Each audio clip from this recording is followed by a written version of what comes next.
बातम्या आता सविस्तर पाहूयात। शेतकऱ्यांना नुकसान भरपाई दिवाळीपूर्वीच मिळणार असल्याची माहिती उपमुख्यमंत्री तथा अर्थमंत्री अजित पवार यांनी दिली।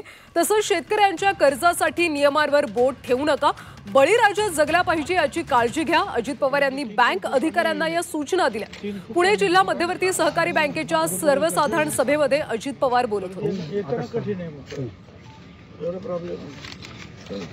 माझ्या शेतकऱ्याला त्याच्यामध्ये, माझ्या बळीराजाला, माझ्या लाडक्या बहिणीला त्याच्यामध्ये मदत व्हावी आणि हे थेट शेतकऱ्याच्या खात्यामध्ये जमा करण्याचा आमचा प्रयत्न आहे। काही सगळ्या गोष्टी अधिकाऱ्यांना सांगितलेल्या नियमावर बोट ठेवूनच सगळं करू नका। कधी कधी नियम पण माणसाकरता थोडे शिथिल करावे लागतात।